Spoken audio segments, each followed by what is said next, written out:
Welcome to the Found Her podcast. I'm Kelsey. And I'm Shannon. And we are the filmmaker, photographer, and co-founders of Found Her Productions. Together, we capture the essence of women so they can communicate their truth with confidence and ease. Through working with our clients, we've learned that each of their stories are so unique and, to our surprise, mostly nonlinear. We believe these stories deserve to be heard to inspire women along their own journey to finding themselves and creating the life that they truly desire. This podcast is where badass, trailblazing boss ladies will expose the ups, the downs, and everything else involved in creating their own path in work and in life. So sit back, get comfy, and get ready to be inspired.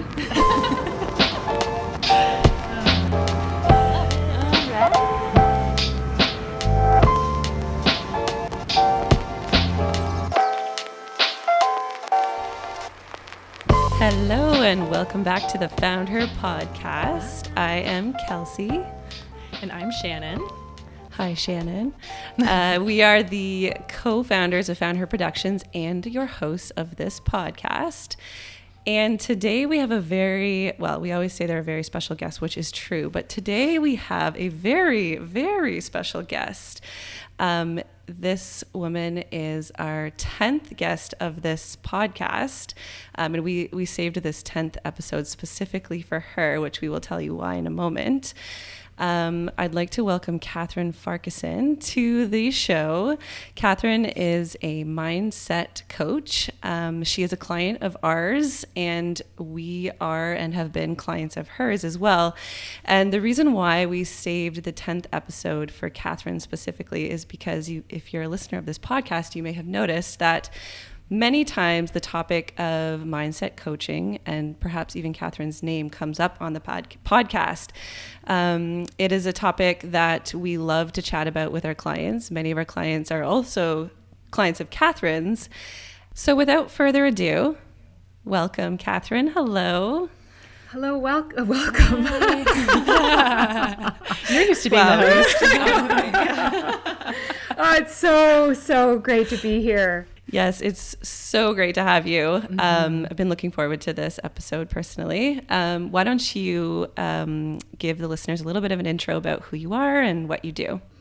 I would be so happy to. So my name is Catherine Farquharson, and I'm so happy with how you pronounce my name, Kelsey. It's not easy.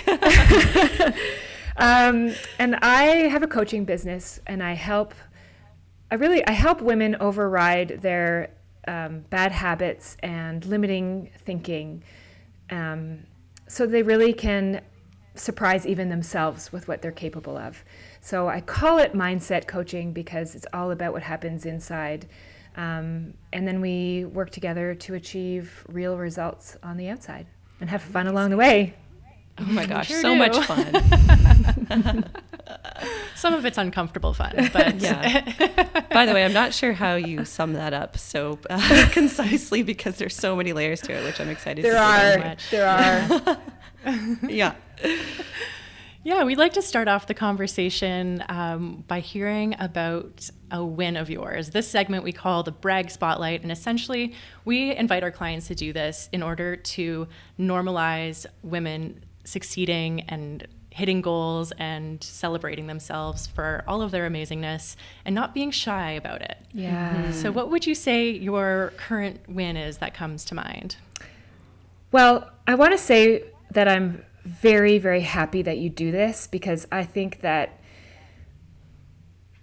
the tendency for women to not celebrate themselves is so strong, and I think that we think that things become harder feeling because we don't talk about what we do and we don't celebrate each other's real wins, and it does us all a disservice. So for that reason, Agreed. I'm going to tell you something that I haven't told anybody. Ooh. I'm on the edge of my seat. Oh my goodness. And I'm doing this for all of us to tell you that I just crossed $1 million in my business. Oh my goodness. Yes. Wow. Oh my gosh. For someone who doesn't have like a concept of what this could mean, like what does that mean? Like what does that look like when you cross $1 million in your business? From when you started to now, or like annually, or? In 2021, this year. Oh yeah. Yeah. Wow. Congratulations. Yeah. Congratulations. Thank you. So happy to hear that. Thank I you. wish I had some like sound effects. Seriously. And sound effects. but this is what we do, right? My first thought was, I'll tell them about my cold plunge pool that I just got. And we choose something that's delightful, which we love, but because of the intention of this audience and what you're up to and the work that you guys do, I think it's important to share it. So I'm telling you. Absolutely. Yes. Yes. Oh my gosh. Yes. So many reasons why it's important to share it. The one that comes to mind is you just being open about like your income and like the numbers. I feel like that's something that we cover up or hold close to us for some reason, whether we're ashamed of it or we don't want to be too boastful. Exactly. Why do you think we do this, Catherine? Something tells me you might have something to say on this topic. I have some insight on this. Well, I think that we're trained to play small and keep ourselves small. So even there's such a pull to not want to be the tall poppy, to fit in, to it's funny because we want all these great things, but then we don't want people to know that we have them. So, I mean, listen, I just said this to you, and I haven't told anyone other than like my mastermind and my husband, literally nobody. And so I'm falling prey to the exact same thing. And and I truly believe it's so important for everyone to celebrate all of their wins, whatever the size is, so that we just normalize the celebrating. So yes, I think that we try to raise the bar at the same time as we are lowering the bar. It's a weird dance. Yeah. Oh my gosh, yes. And we had this came up on the call last week too. We actually spent a lot of time talking about this on the call last week, that a lot of us are closet winners. We only text you or tell you. Oh yeah, on our client call. Don't share it. Yeah. Yeah, and we don't. We often keep them private from the rest of the group. And I'm guilty of this myself. And I'm going to make, I'm inviting people to share their wins on something that is posted publicly. So I'm going to make a more committed effort to be sharing what my wins are in the group moving forward. Because it has the same effect as what we're doing here on the podcast, I think. Absolutely. Yeah. Yeah, it is. It's a practice in feeling proud of yourself, and also a practice in letting yourself receive the celebration. Yes. Like whatever it is in our lives that we love are so much more fun when we get to share it with other people. Yes, absolutely. Yeah. Oh my gosh. Yes, I've thought about that a couple times, where it's like getting to the top seems really, really appealing. But then when I like kind of sit down and think about it, I'm definitely somebody that has limiting beliefs about, if I go there, I'm going there alone. Like, and I'm just going to be by myself there to that place. And that's terrifying. Which I think like what makes part of your business, Catherine, really appealing for your clients is that naturally you've created like, because it's group coaching, you've created a community of women that kind of understand that thinking. And something I really loved about being part of your group was how everyone celebrates each other so much and supports each other so much. And there's like no judgment. There's maybe fears, but it's kind of a safe place where you feel like you can overcome those fears and step out of what you would normally do in your personal circle. I was just going to ask, do you find that a lot of people say the same thing in your group? Oh, hugely, hugely. Mm-hmm.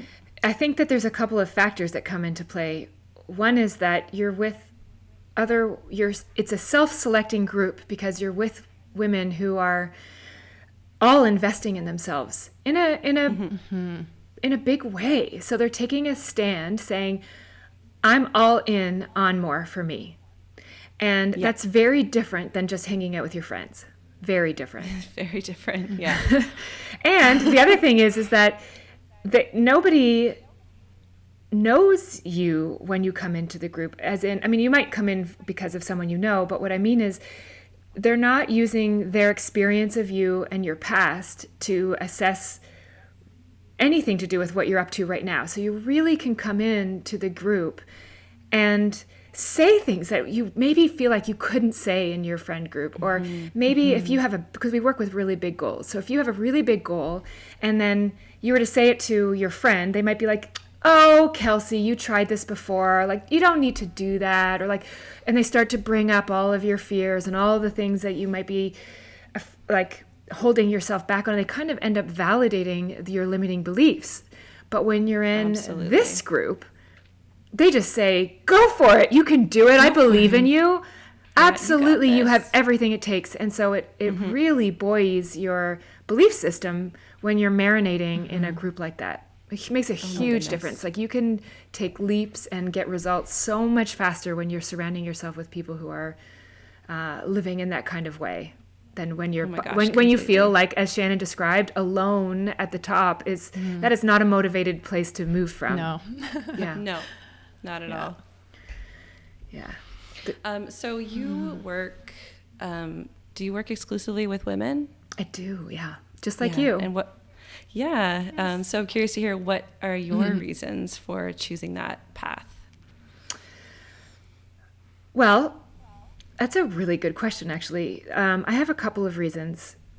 One is that I think women are having very different conversations than men. And having conversations about success is also really different for women. So, for example, the brag that I just told you, it was a big deal to say out loud, and I don't know that that's the case. I don't know if that's the case for men. I think that they would just be like, I'm balling, like it's a totally different thing. But when a woman does that, for some reason, she's not received the same way as a man is. That's right. Yeah. Exactly. And women have different kinds of obstacles than men. And we are women operating in a man's world. So we just by nature, I think, separating to have mindset conversations about what that means is really important.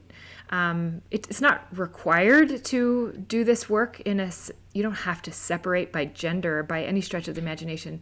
But I do with this group because I really have cultivated an environment where women feel safe to say what's true, and I'm not sure that they would feel that way if it was mixed. And I think that you really can't override those limiting beliefs like I was talking about until you're free to be vulnerable and say what's true. So that's so important. It can be easy to just wash over, negative emotions or pain or, whatever it might be that is secretly holding you back on the subconscious level. It can be easy to just wash it over and throw on some positive thinking and call that mindset. And that's just not what changes your life. And so I think for women to feel safe, it had to be separate. Yeah, that makes so much sense, especially in my experience. I feel like the first few times that I spoke on these group calls on Zoom, I don't think I would have gotten as much out of it had I not let my guard down and felt comfortable with everybody, even to the point where I was in tears, crying in front of everybody on the call. And they're just holding space for me so beautifully. And I can just feel the energy of they're cheerleaders, like, how do you put that in, what would you say is the energy associated with being a cheerleader? Just really positive, champions, encouraging. And it's all over their faces. They're just like, you can do this. And it's so sweet. It's so awesome. And it's like, it's shown me that it's actually safe and really, really positive when we can do that. Yeah. And the cool part about that is that once you do that, then people know you, and they don't know you, your ego. They know you, your heart. And so then when you do move through that, and make moves that change your life, you're celebrated like till the cows come home, because everybody knows how you felt in your weakest moment. It's so beautiful. Yeah, it's really amazing. Something that I wasn't expecting to happen when I did that was like the bonus of after the call, people like reach out to you individually in messages, and they say like, I have this extra little bit of support I can offer, or I just want to let you know I see you and you're not alone. Like just really encouraging things like that kind of helped me shed that limiting belief that if I make it to the top, I'll be there alone. Yeah. And that you're safe to be you, and all of it. Yeah. Like it's all good. Mm-hmm. And then with more you get comfortable doing that in a private environment, the more you can kind of test the boundaries outside of that environment too. Oh, yeah. Mm-hmm. That's exactly it. Which kind of gets fun at that point too, to kind of like take what you've learned about yourself and kind of what you've opened up inside of the safety of the community, taking that out into your real world and then playing around with it and testing it out is and then coming back to the group and being like, this worked or this did not work. Yeah. That happens a lot. I tried that little thing and here's what happened. I tried to quit and I got offered a promotion. Yeah. It's true. I often describe it as all this work in general. I talk about it like this. It's the same as any muscle in your body. So you would take it to the gym and you exercise it and you exercise it and you exercise it within this container that feels safe and that you can show up in these ways that you're not comfortable with so far, bragging or crying, whichever. Mm-hmm. And then bit of both. Or both. The same moment. Simultaneously. And then when you need those muscles, when the shit hits the fan and like life, like where you're like, now I'm really going for my goal. I'm really going for what I want. And it requires me putting myself out there in a way that I never could have seen myself do before. All those muscles have been strengthened. So then you can do it. You don't want to need those muscles when they haven't been strengthened. Yeah, that can get dangerous. Yeah, that's where we can collapse. You can risk an injury. Yeah. Yeah. Yeah, you wouldn't go to the Olympics without training. Exactly. I was just thinking that goodness. it's training. It really is training. You're training your brain. Yeah. Yeah, it is think in a different way. Where can we tune into the Mindset Olympics? I kind of It's my program. Yeah. I love it. So I guess at this point, if you're listening, there is no arguing that what Catherine does is extremely like layered and interesting. Yeah. Can you tell us like how you discovered this and what made you decide you wanted to get into it? Mm-hmm. Yeah. And maybe tell us what you were doing before too, and like how you made the transition. And why you made the transition. Yeah. So much we want to know. All right, settle down, ladies. Well, I got into this the hard way, meaning it was because of my need for this that propelled me in this direction. So I had a burning desire to be a photographer when I was in high school. And and I couldn't let it go. Mm-hmm. And I was told that you can't make money doing that as a living. And heard that a couple times too. Yep.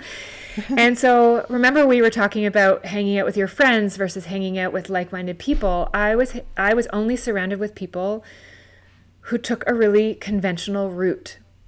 And so I didn't know at the time that, you technically knew that there were other ways to do things. Like, it's not what you know with your conscious mind, it's what you feel. So I knew you could do other things, but I was surrounded with a reality that told me I had to be conventional and safe, and there were ways that you could do things and there were ways that you couldn't do things. And at that time, I listened. So I went on to do conventional things, but I still really wanted to be a photographer, and I felt like I couldn't do it. It felt like it wasn't available for me as an option, which is if you've ever felt that way before about something that you want to do, it's really painful because what do you do with this dream? Mm-hmm. And I have always seen myself as someone who, like, hypothetically, I'm like, I don't want to look back on my life and I want to regret it. I want to look back on my life and be so proud of myself. So I'm thinking all those things, but yet not doing anything towards the career that I wanted to have. So what that meant was I didn't get formal training. I didn't know anyone who was a photographer. Nothing supported this profession of being in my future. And so it took me a decade from 18 to 28 of this agony. And then I got to the point where I was like, okay, I'm 28 years old. This is the only time in my life that I think I can do this because I'm single. I rent an apartment. I don't have a car. Like, I really didn't pay for that much. What I paid for at that time was a lot, but I could take risks, I felt. And so I decided to go for it. And I got a job at a photo lab so that I would be surrounding myself with other photographers. So I kind of knew what I was doing and didn't know what I was doing with that whole surrounding yourself idea. But what I did do was I started to be able to see what other professionals were putting out there. And I got to meet some people in the industry and work for them and, second shoot for them or be their assistant or like carry their camera bags around and stuff. And so I started my own business, and I'd love for this to be like the end of the story where I could be like, and then I was amazing. But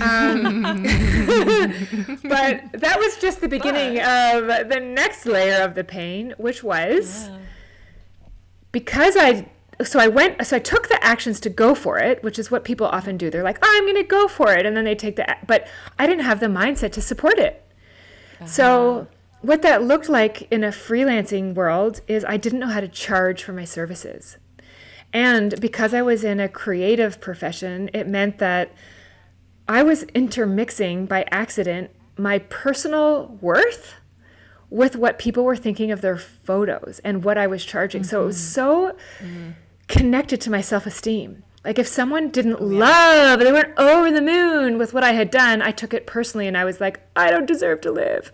Like it was, I didn't quite go that dramatic, but you know what I mean? Like, yeah, totally. So I would be like nervous to sell. I didn't know how to sell. I didn't know how to share in a way that like left them feeling like this was the best decision that they ever made. So I suffered through that time. With that mindset, do you think your business could have made $1 million in a year? No chance. I was excited when I like crossed the six figures, and that took 12 years. Pretty much. Yeah. So it was a slog. It was a slog. So I started the personal development journey on my own, and I took some programs. I, saw a therapist. I read books. And this was all with the intention of supporting your photography career and keeping it going? Yeah, well, I would say it was more to like just try to navigate the pain of the whole process. Because here I was like doing this thing I wanted to do, but I was like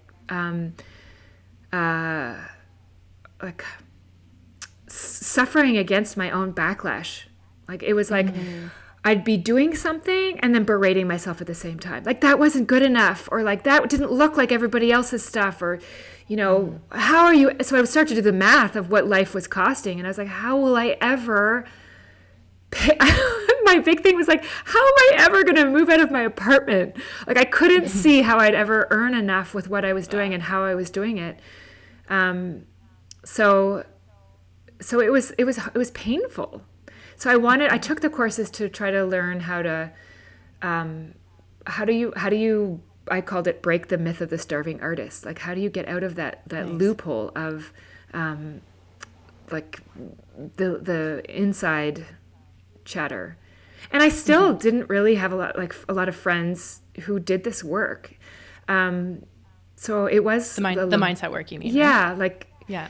Okay. Who ran their own businesses or that were sole proprietors or putting themselves out there in this way. Like even nowadays in 2021, it's so common.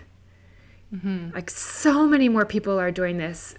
But at the time, it didn't feel like that. It felt like there were a handful of us in the city who, and I knew some people in the United States, but who were really, really amazing. And then I would just look at those people and I'd be like, they're so amazing. I'll never be like that.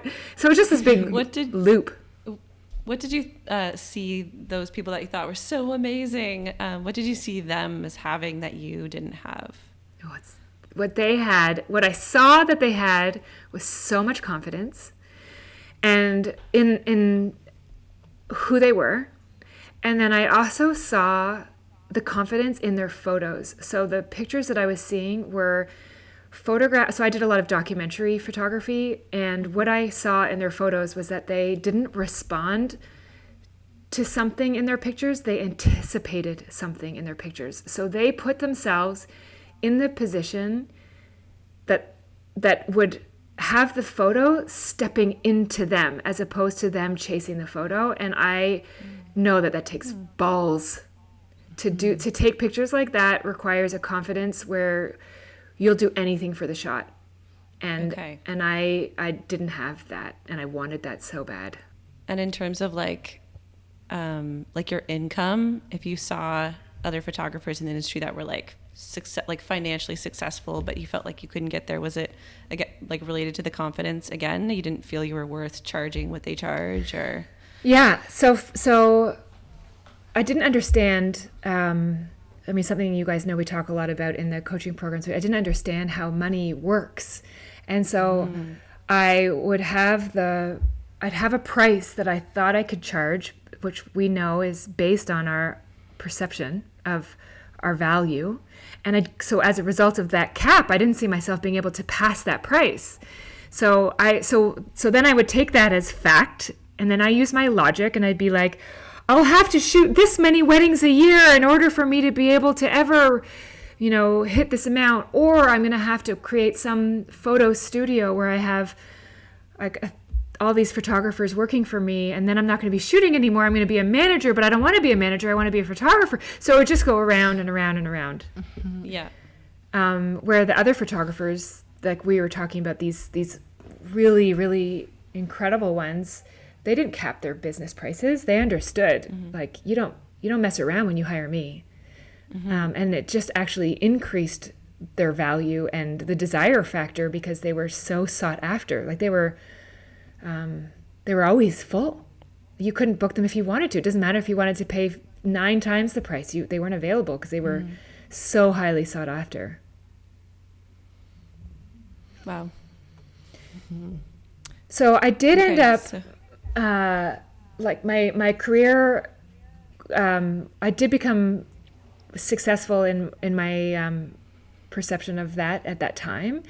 And there were other photographers who I'd known for a number of years who started to look at what I was doing, and they wanted to know how I did it. They, how was my business taking off as it was, and how was I closing? Like so there's in the weddings in particular, there's a certain kind of venue that is hard to break into. So this would be like the art galleries or the museums or the high-end weddings held at someone's cottage, or really fun weddings that usually have higher budgets, and they're highly coveted to get into that element of the industry because they're fun. They're fun to shoot because it's so beautiful. They have money to spend on making it really, really beautiful. Yeah. And so I started to shoot weddings like that, and people noticed. They're like, well, like, how do I move from the banquet hall into the art gallery of Ontario? How do you do that? So I started helping other photographers, and that was actually the beginning of unbeknownst to me, that was the beginning of my coaching.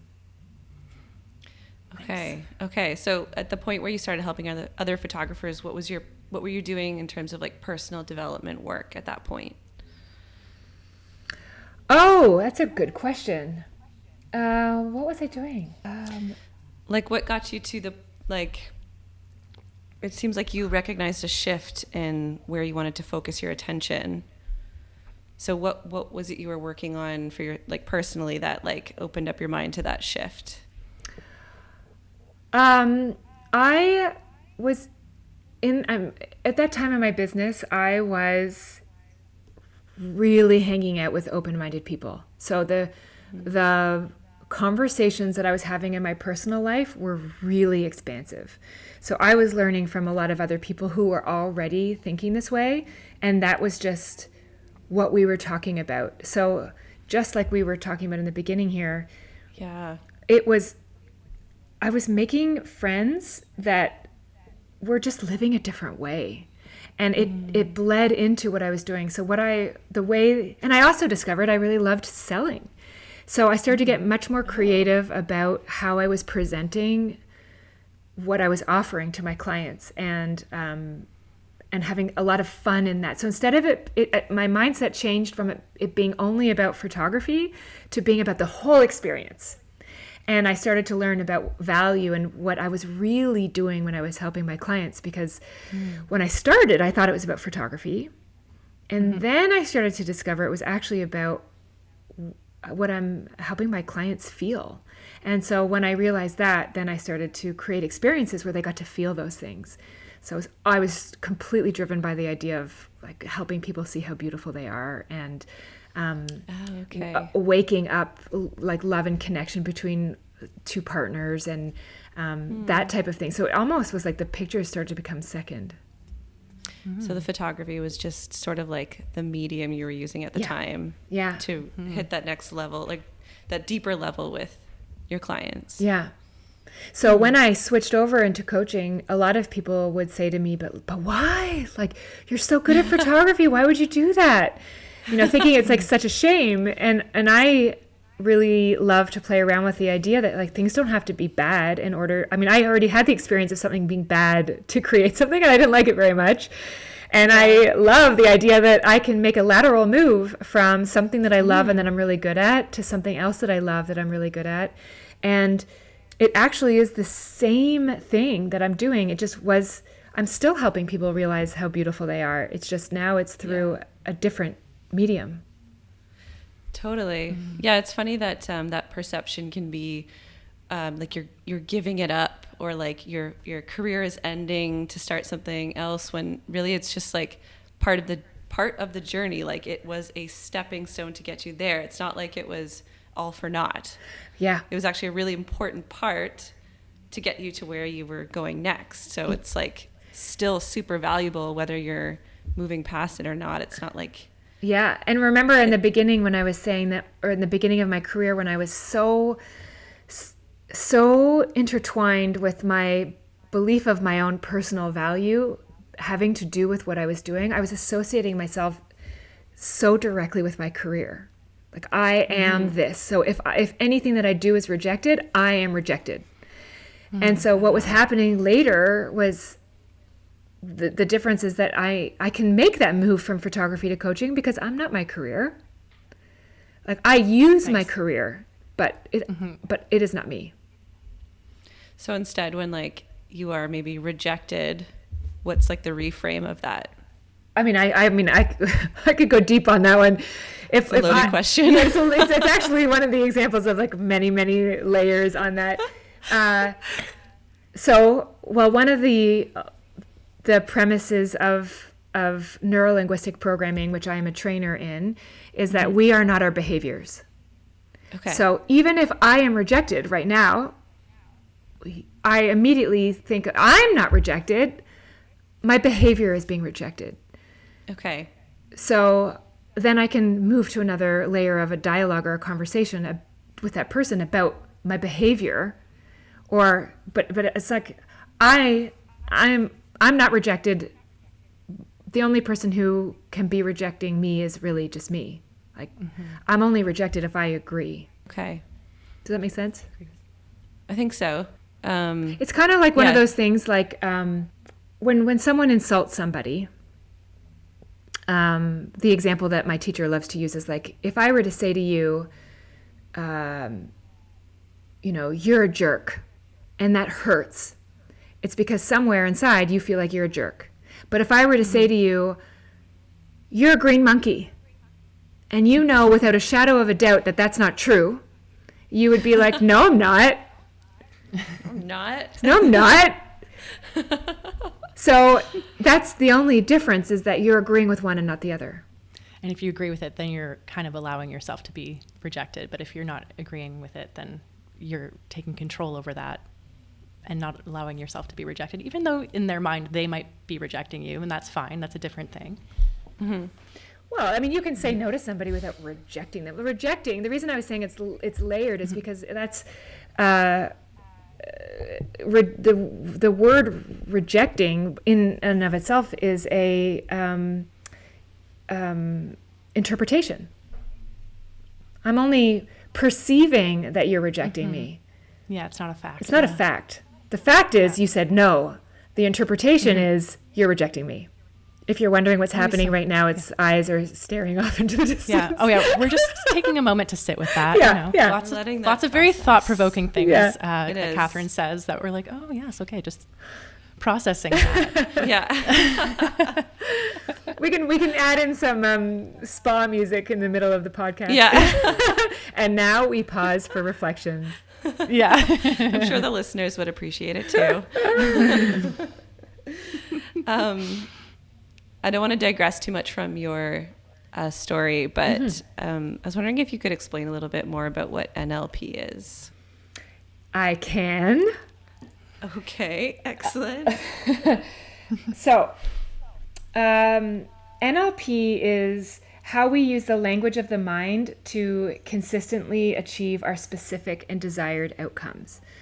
So we all have programs that we run in our mind, and we have patterns of how we run them and things that we say to ourselves, and it's how that programming inside the mind creates the reality and experience of our lives on the outside. And the NLP stands for what again? Neuro, which is referring to the nervous system, which is where we process our five senses. Okay. And then we have linguistic, which is the language and other like nonverbal communication systems, where our neural representations are coded, ordered, and given meaning, such as pictures, sounds, feelings, tastes, smells, stuff like that. And then the programming is the ability to discover and utilize those programs that we run in our neurological systems so that we can get desired outcomes. So we change the way that we're running the programs so that how we run in our lives changes. So to put it most clearly, I always say, we're not talking about why do I do what I do, but we say, how do I do what I do? How am I doing this problem? Instead of why am I always doing this problem? I like that. It's like, it sounds so much more like you're in control. Like Totally. so much more empowering. Like I actually have control over the way I think. Right. And if you don't I have an believe understanding of how, then you don't have control over it. So Like saying why, like it almost sounds almost like you're victimizing Judgment. yourself in a way, or like you're making yourself seem totally powerless to it when it's not the yeah, case. why is this happening to me? Yeah, Yeah. like you're the victim. It sounds like a judgment to me. And one thing that I've learned in your program, Catherine, is that we can't get the learning when we're in judgment. So Amen, sister.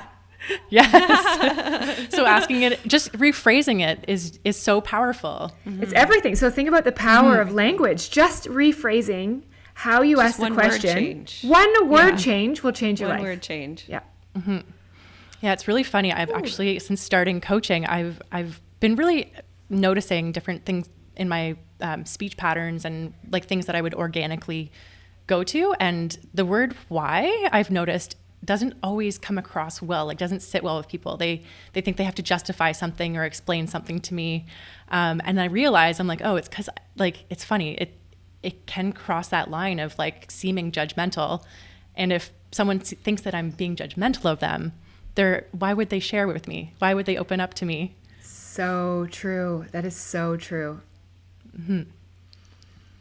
Yeah. And there's a lot of really fun linguistic things in NLP that can help crack the thinking, just like you're saying right now, Shannon. Like you can, like a great example, one of my favorite examples is that you can say to somebody, if they say, like, I can't do that. Like my whole life I've tried and I can't do that.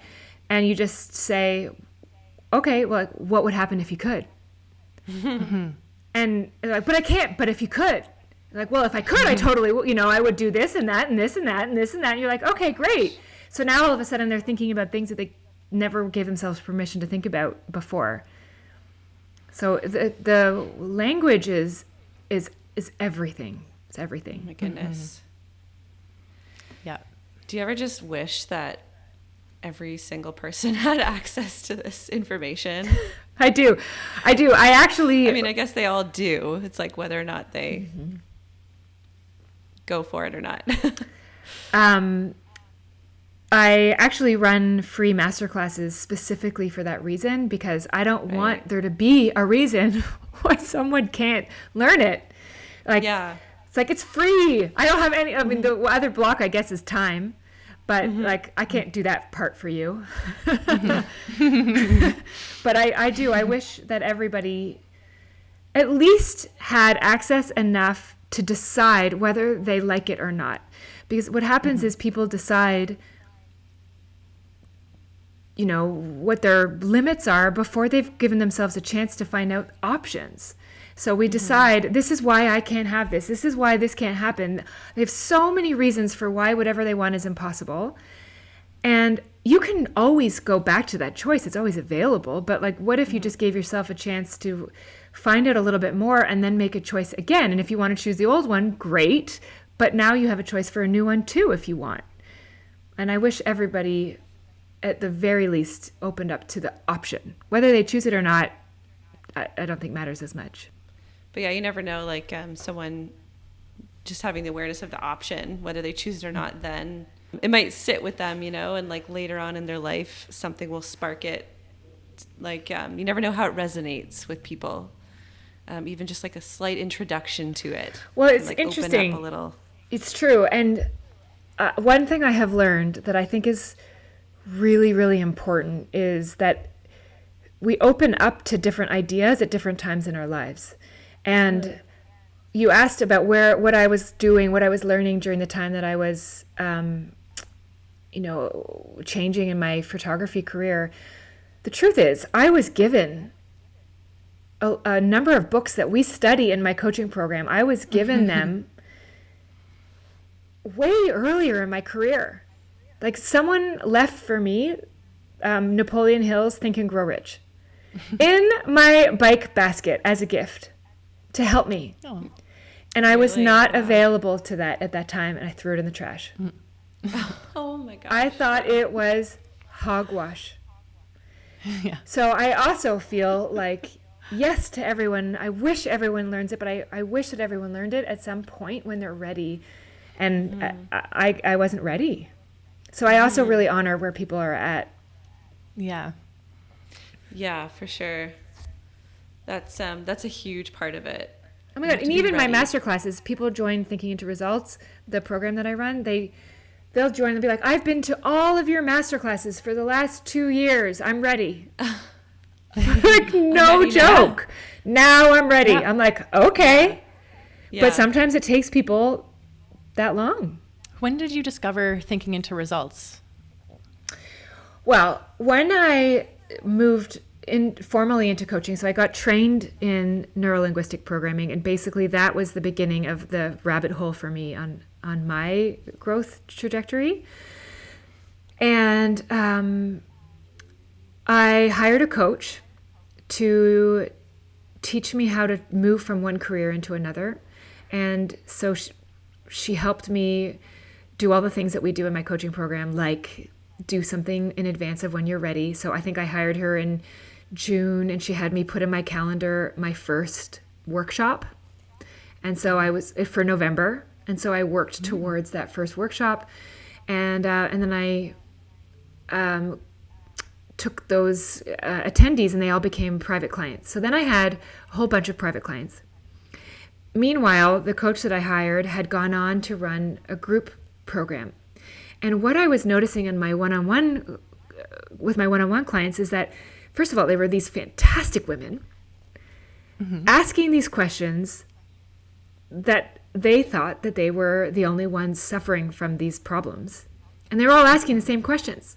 So I'm like, oh my God, these are the most incredible women. They need to know each other, and they need to know they're not alone.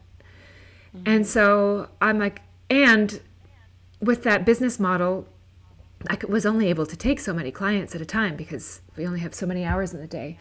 So I rehired that coach to see if I liked the group coaching model, and I loved it. And so she was running a program called Thinking into Results that was created by Bob Proctor. And I watched one of his live, like he used to do seminars.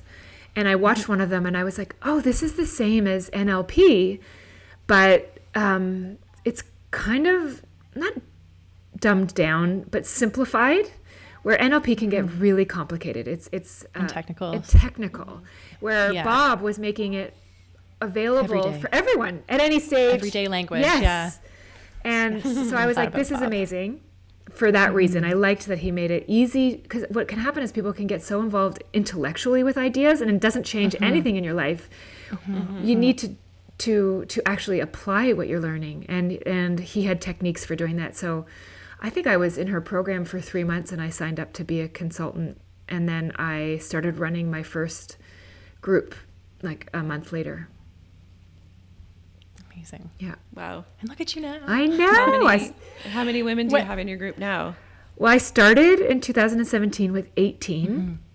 And now there's about 120.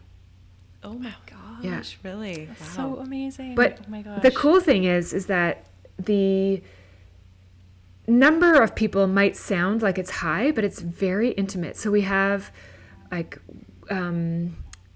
study groups 3 times a week where you go and you do your we have like a morning routine, but you go and you do that with each other on Zoom, and you get to know each other in small groups. People have masterminds, they have accountability partners. There's like the hot seat coaching on the calls and stuff. So people, and there's so much intimacy in the Facebook group. So people like really know each other. And so like, and you also are helping people that you have no idea that you're helping. That happens all the time. Someone like Shannon will do a share. Let's say the one you were talking about where you cried.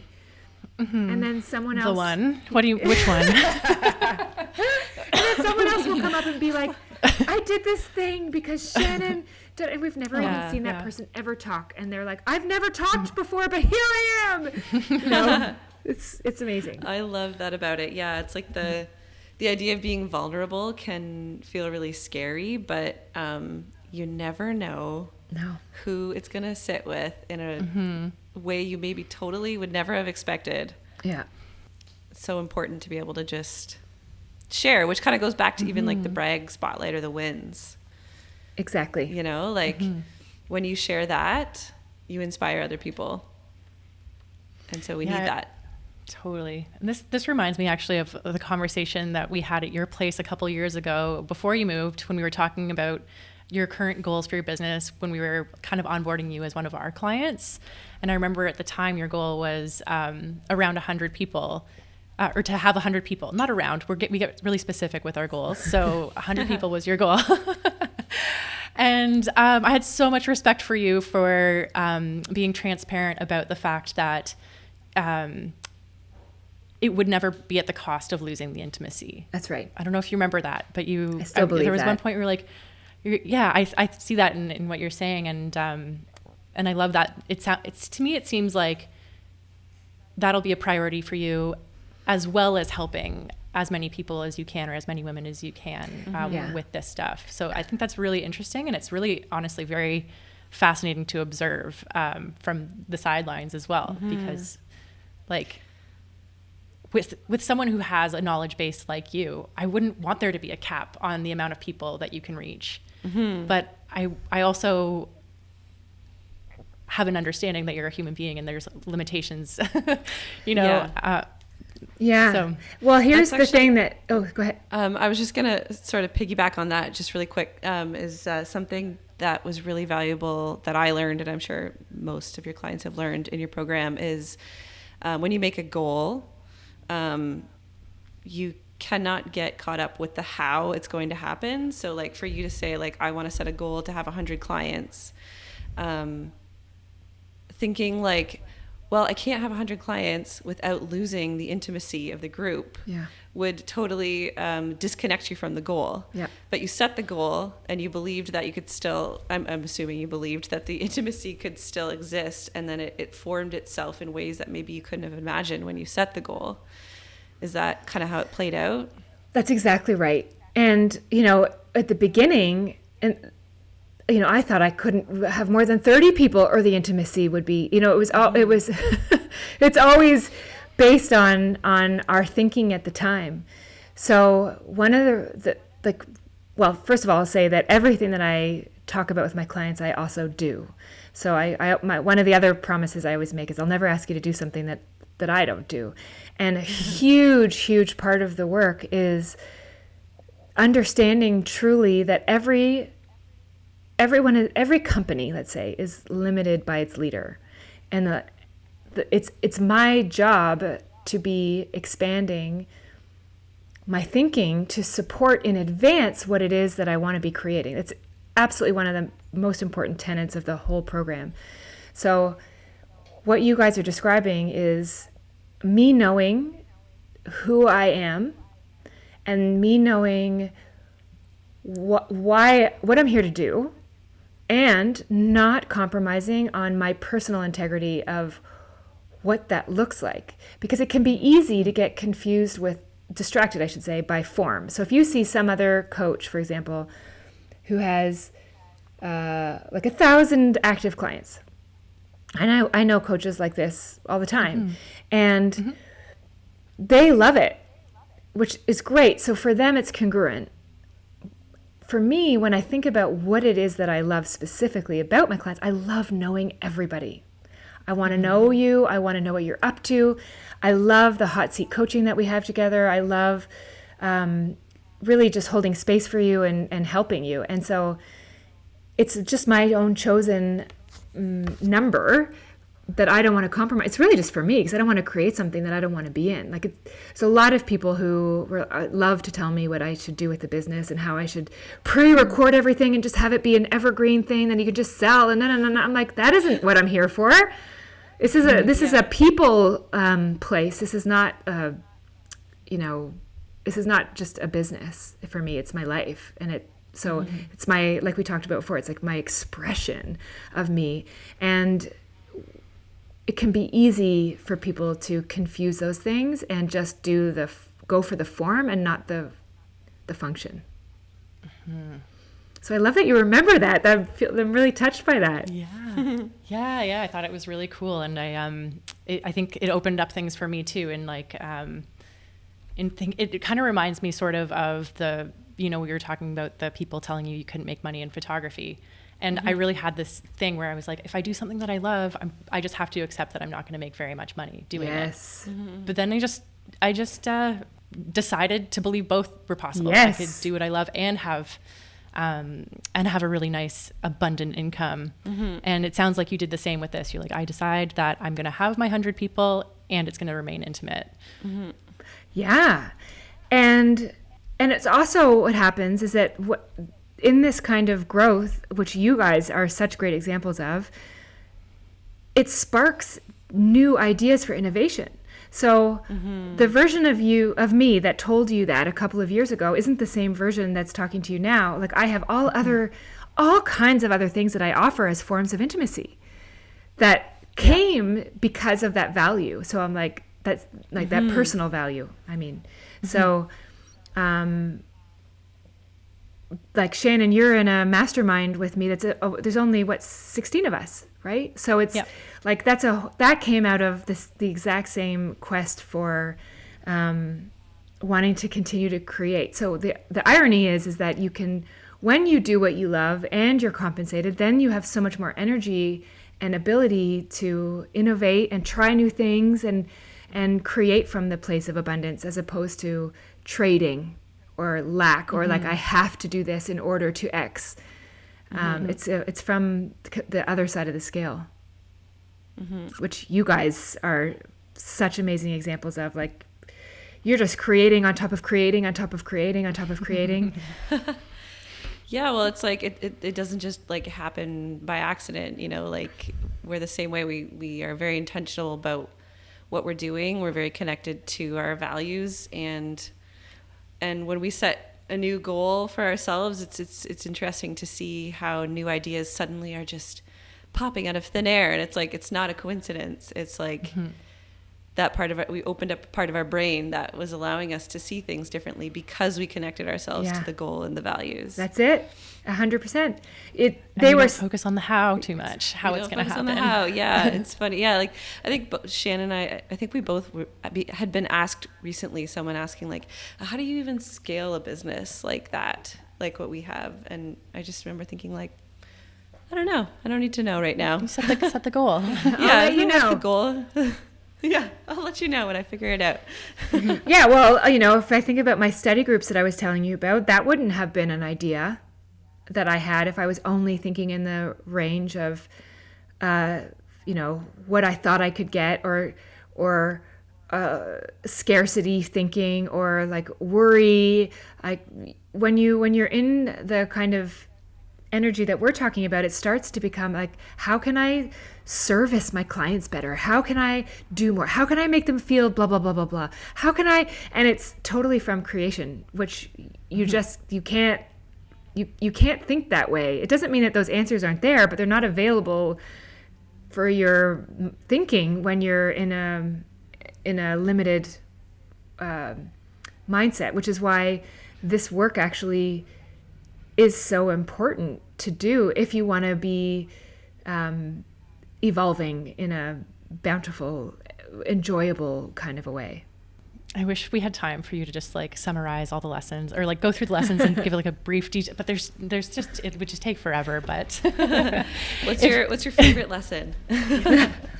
Or which one are you working on right now?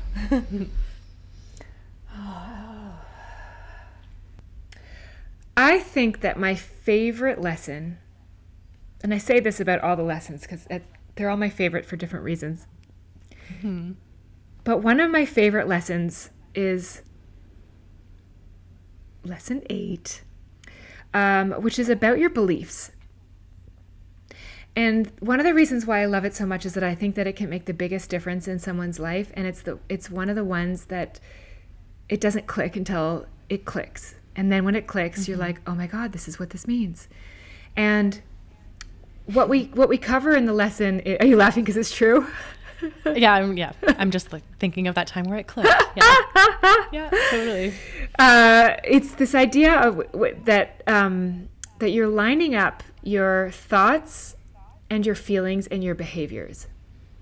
So this sounds, well, one of the things that we talk about a lot, which I think is important to just mention, is that mindset work is not about what you know. So all of us, we listen to podcasts, we read books. I mean, you got listeners right now might be listening and be like, yep, I know that, yep. But the difference is about how it's actually being put into play in your life, not what you know, which is one of the most frustrating things, because someone's like, I know I should be going to the gym, but I'm not, or I know I should be, doing such and such a thing, but I'm not. And so people get really frustrated. And when you understand praxis, which is what we call it, which is when your thoughts and your feelings and your actions are aligned, it means that it's all congruent inside of you. What you are feeling about whatever is going on and what you're thinking about whatever is going on are aligned. And so the actions that you're taking are also aligned. And it's a beautiful, beautiful feeling when you're like, oh, I'm not wishing for something over there and actually feeling negatively about it. So let's say, for example, someone's saying mantras to themselves and they're saying, or affirmations, and they're saying it over and over and over again with their words, but what they feel is the opposite. I love myself, I love myself, I love myself, I love myself. And then inside you're like, I don't know, this is the worst. I'm the worst. Like, that is not this.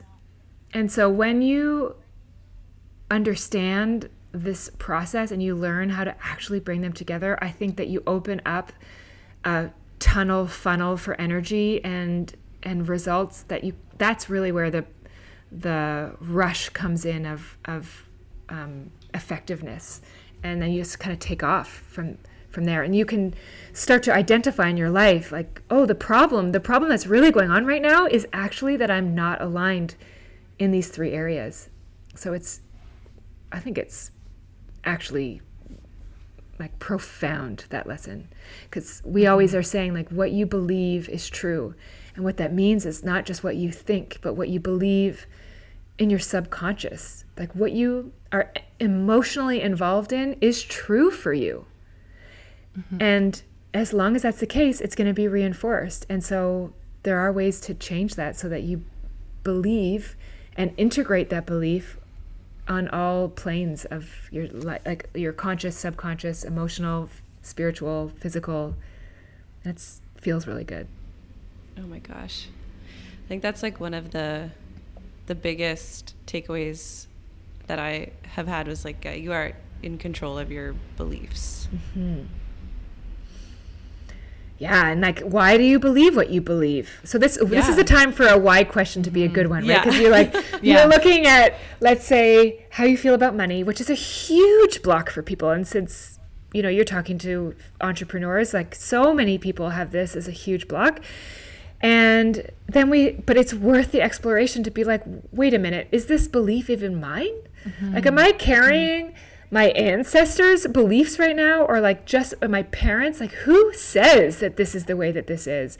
And as soon as you can break open your beliefs, you have opportunity for, like you were saying before, Kelsey, like new choices.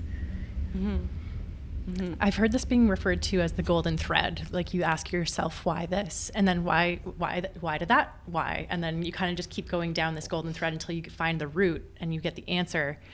And you can really start to make impactful decisions and change things that you want to change with all that kind of awareness coming to the surface because you've done the work in getting to the bottom of it. That's right. As long as it's viewed from a neutral place where you're not personalizing it to be like, and that's why I'll always be a failure. Yes.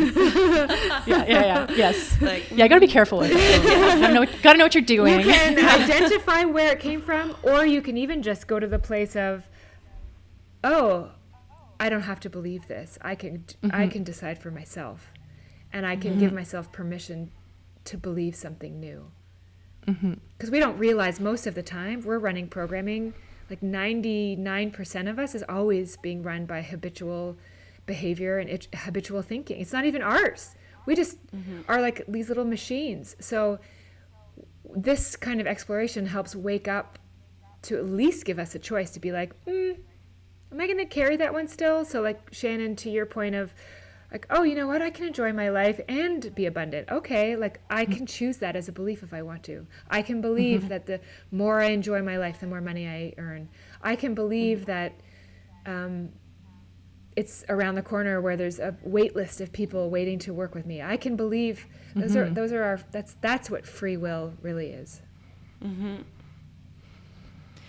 Yeah, and I think like, again, going back to the idea that these are muscles that we train, That's like right. all of this stuff we talked about takes practice and repetition. And it takes risks. Like it takes,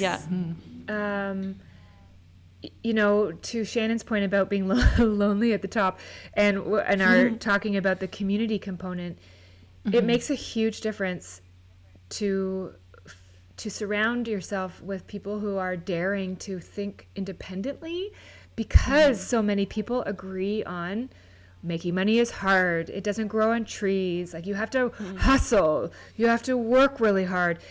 Those are common,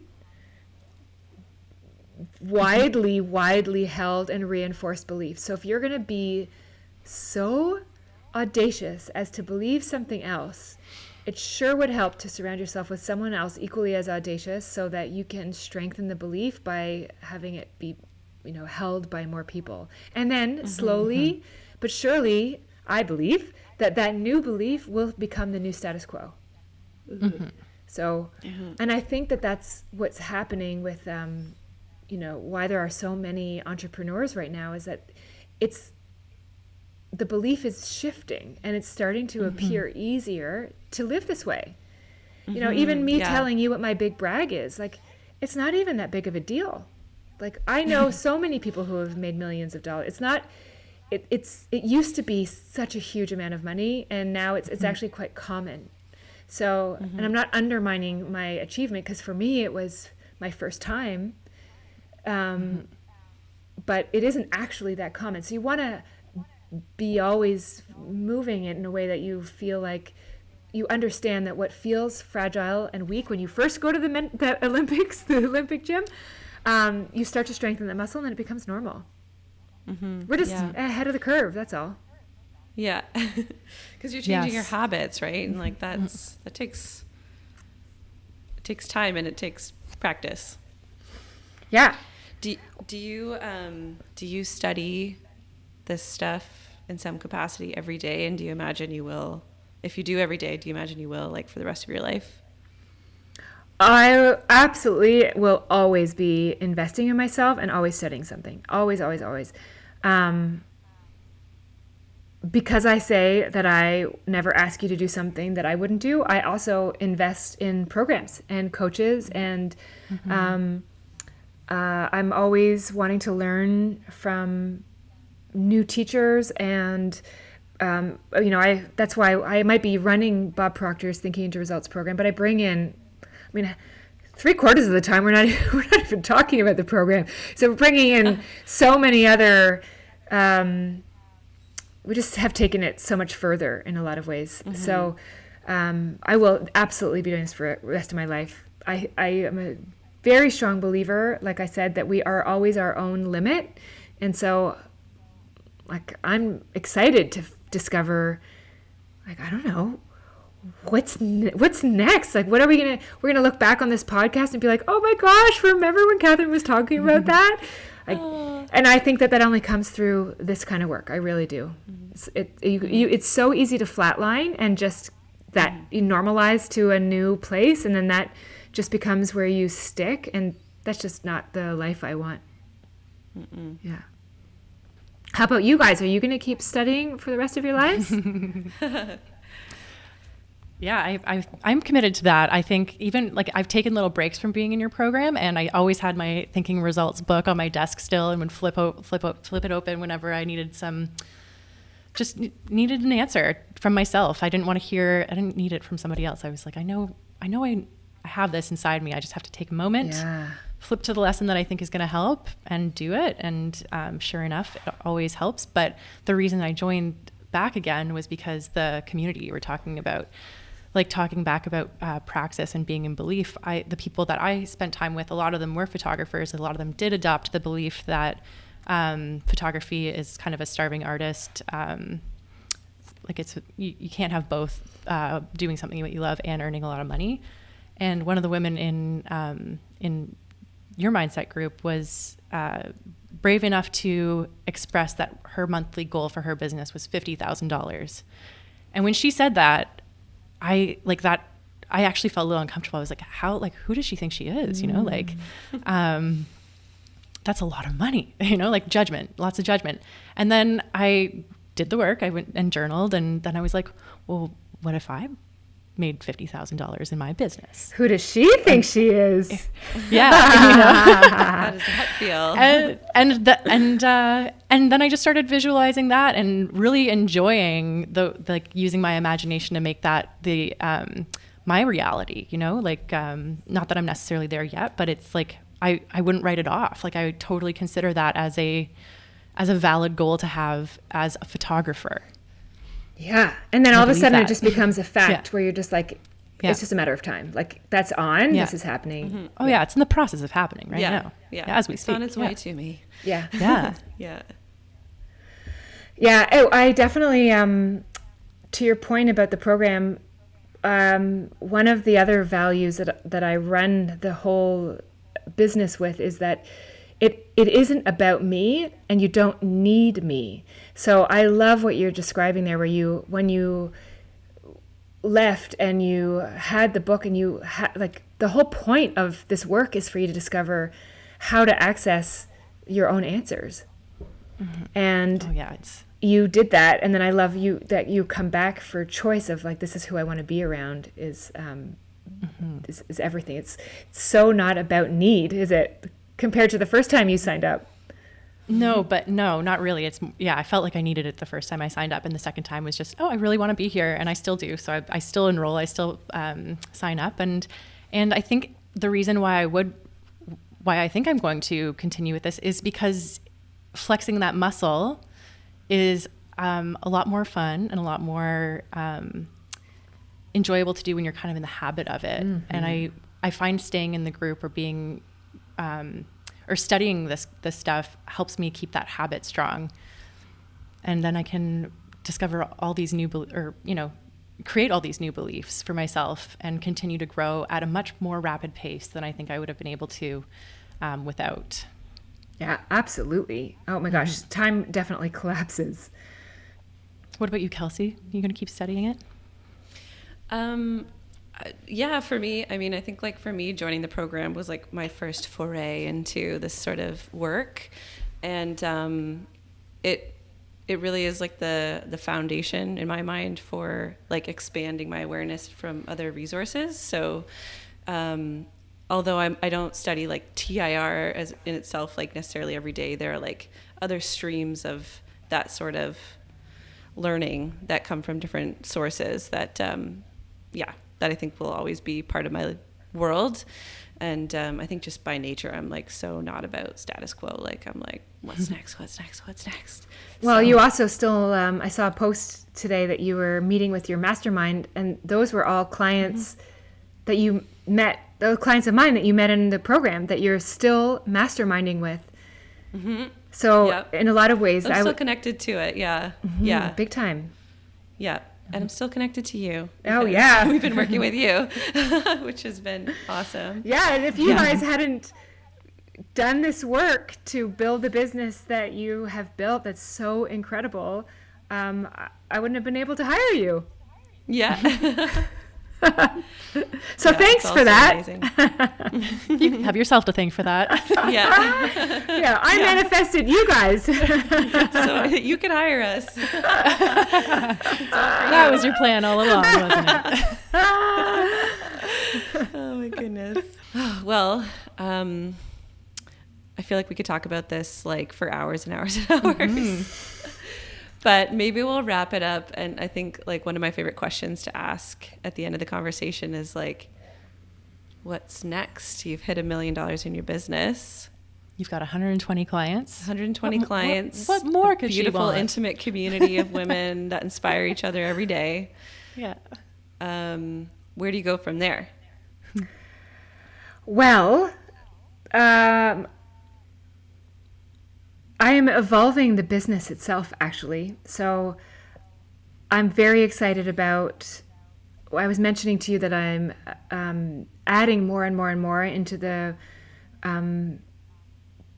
program that is from other places and from my own experience and from my own integration of what I'm doing. And so now I'm adding short, I call them sprints, like mini programs throughout the year that allow us to deep dive into areas that we just don't have as much time to go through when we're in the muscle exercising that we were calling it. So there's the program fundamentals, and then these are in addition to that. So I'm having a lot of fun creating those from. So this goes back to that question of like, what else can I do? Like, so that's what the next 12 months is really all about. This year of just like adding more for my current clients and for people who want a shorter stint at something. Maybe they're not quite ready for a 6-month or year-long program and they just want to see what it's all about. They can go to a shorter program and enjoy that. That's amazing. And you know that once they do that shorter program they're going to want more. I can't solve that problem. Oh my gosh. But it's fun because it's not based on anything formal. It's going to be a mishmash of all the things that I've learned and integrated. So they're going to be really powerful. So this is just me, kind of like you guys, adding on a podcast, adding on. Mm-hmm. I'm just doing it from the place of enjoyment and like, what do I want to expand into? And that just feels fun. Mm-hmm. And making it easy for people to access this information, like we were talking about before. Like it's free, come get it. Like it's for everyone. Mm-hmm. Yeah. So there's like free programs. There's going to be like smaller investment programs, and then there's longer ones for people who know, like yep, I'm in for I'm committing myself to this. It's a different kind of person at a different time in their lives. So, but I don't want other people to lose out just because they're not ready for a long commitment. So, yeah. That's so cool that you can cater to that different people's different places of readiness. That's right. Basically. Yeah. Yeah, that's awesome. Yeah. I love that. I'm looking forward to it. Yeah, it feels like it's coming from your purpose of like, you know, helping people. So absolutely. Yeah. It's been exciting, really exciting to plan. Yeah. Oh, it's so fun designing things for your business, isn't it? Yeah. Yeah, you know all about that. So much fun. I love it. Yeah. Amazing. Well, thank you, Catherine, for joining us. Thank you so much. Thank you. I feel like we've been building up to this conversation, and I don't know if there's been a guest that hasn't mentioned you or so, you know. I love it. We've been working towards this. Yeah. So, I mean, thank you for inspiring us, inspiring all of them, and for sharing your story. My pleasure, and thank you for creating a space that I could be vulnerable myself. You're so welcome. I honestly don't know if we would have been able to do that as well as we could have, or as well as we do, I guess, without your example. So it's been really great to have you as a role model and a mentor and a teacher. And we're so grateful that we've had you in that. We've gotten to experience you in that context, but also gotten to experience you as a client of ours. It's been such an amazing exchange, and one we hope continues for a long time. Oh yeah, I absolutely love it, and I can see so much of what we did together in the coaching program. I can see how you utilize that in your work and the way that you show up on the days that you, like from the moment that you show up at my place, and the way that you help me feel like I'm in good hands, and all of that stuff it's everything to do with the energy that you bring to the day. And I'm so happy for your success, because it's, again, like I was saying before, it's about the pictures, but it's also about so much more than the pictures. Yes. Now, one last quick question. Would you say that you hitting your goal of 100 clients or more was all because of the photos and video we created? I mean, it was the picture of me with the dog. People love that picture. I would say it has helped, absolutely, because the photos and videos that you have taken, and this is true, are eye-catching. So if someone is scrolling and they're like, yep, and they're like, oh, now, what's going on over here? No, it's true. There are certain photos and videos that are stop you in your tracks, and it's stop you in your scrolling tracks. So I know you said that as a joke, but I actually believe it's true. It's true, because it's the energy that comes through the photos and videos is what people respond to first. It's not the words. It's what they feel, and you communicate that so well that they feel it when they're like, "Ooh, who is this? What I have to see what they have to say." Totally. I love hearing that it sparks people's curiosities. I was really hoping for that. That's what we've been trying to do. That's the correct this whole answer. time. Yes. You do it well. And I know, because you work with so many of my clients, I know when I'm scrolling, I know immediately when it's work that you guys have done, which I also think is really cool. Like, I'll be like, scroll, and then I'll be the one who goes, hey now. And I'm like, of course, found her. There they are. So the energy of you guys is, I can feel that from a mile away. It's like it's its own filter, truly. Oh, that's so sweet. Yeah. Thank you for saying that. Thank you. Yes. One other thing I've learned from you is to receive compliments. Yes. So thank you for that compliment. You're welcome. Thank you for letting me say it publicly to anyone who will listen. Yeah. If you've made it this far, Yeah. congratulations. After the bazillion thank yous, we always end like this. We just can't stop thanking each other. No, thank you. No, you. Oh, I love it. You hang up first. No, I love you. I love you more. Thanks so much for this, and I look forward to hearing what comes from it. All right. Thank you, everyone. We'll catch you on the next one. Bye-bye. Bye.